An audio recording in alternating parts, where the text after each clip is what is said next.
What if the most powerful armies in the world could lose a war before it even truly begins? Not because their weapons are weaker, not because their soldiers are untrained, but because the battlefield itself is designed to defeat them. Welcome to what many strategists call the Iran trap. Throughout history, powerful empires have often believed they could dominate regions simply by deploying more troops, more technology, and more firepower. But Iran presents a very different kind of challenge, one that is shaped not just by military power, but by geography, strategy, and time. To understand why superpowers struggle here, we need to start with the map. Iran is not a small or easily controlled country. It is one of the largest nations in the Middle East, covering more than 1.6 million square kilometers. That alone creates a logistical challenge for any invading force. But size is only the beginning. Look to the west of the country, and you'll find the massive Zagros Mountains.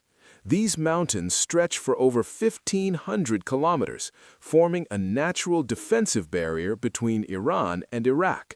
For any invading army coming from the west, these mountains would become an immediate obstacle. Armies would be forced to move through narrow passes and valleys, making them extremely vulnerable to ambushes and supply disruptions. Then there is the north. Between the Caspian Sea and the Iranian plateau lies another formidable barrier, the Alborz Mountains. These mountains rise sharply and protect the northern approach to Iran's central regions, including the capital. But perhaps the most punishing terrain lies in the east and center of the country. Here, Iran is dominated by vast deserts like Dasht-e-Kavir and Dasht-e-Lut. These regions are among the hottest and driest places on Earth. Temperatures can soar beyond survivable levels, and water is extremely scarce. Moving large armies, tanks, and supply convoys through these deserts would be incredibly difficult. And this is where the first layer of the Iran trap becomes clear. Any invading force would have to fight not only an army, but also the land itself. Yet geography alone does not explain the full picture. The second layer of the trap lies in Iran's military strategy. Unlike many countries that rely on centralized command structures and traditional battlefield tactics, Iran has developed what analysts often describe as a decentralized defense system. Instead of concentrating power in one location, Iran distributes its forces across multiple units, militias, and regional commands. This means that even if an enemy destroys key military facilities, the overall system continues to function. Command structures can shift, local units can operate independently, and resistance can continue across the country. In practical terms, this strategy turns the entire nation into a defensive battlefield.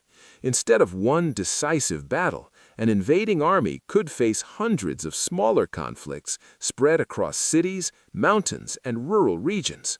History has already shown how difficult such wars can become. In 1980, Iraq launched a large-scale invasion of Iran, expecting a quick victory. Iraqi leaders believed that Iran's political turmoil at the time would make it easy to capture territory and force the government to collapse. But that did not happen.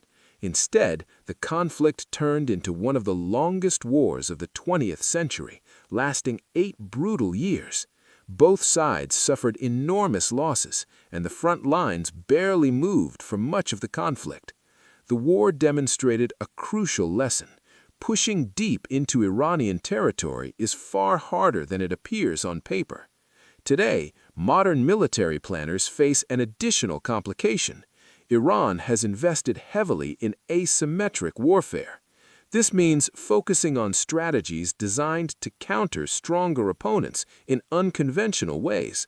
Instead of matching superpowers tank for tank or aircraft for aircraft, Iran emphasizes missiles, drones, naval disruption, and regional alliances.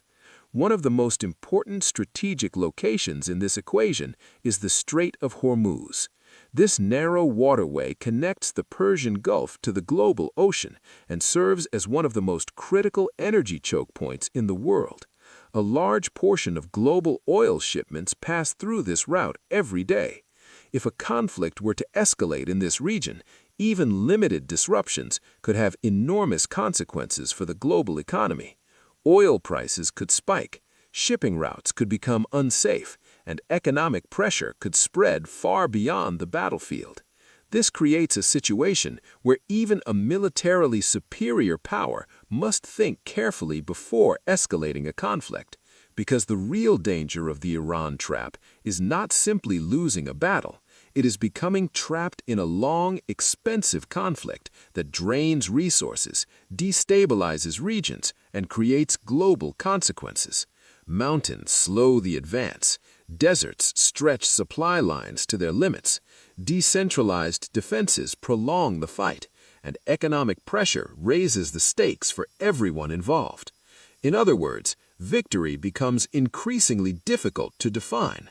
Military power can win battles, but wars are decided by endurance, logistics, and strategy. And in the case of Iran, the battlefield itself is designed to favor the defender. That is why many strategists believe that any major invasion of Iran would be far more complex than previous conflicts in the region. Not necessarily impossible, but extraordinarily costly.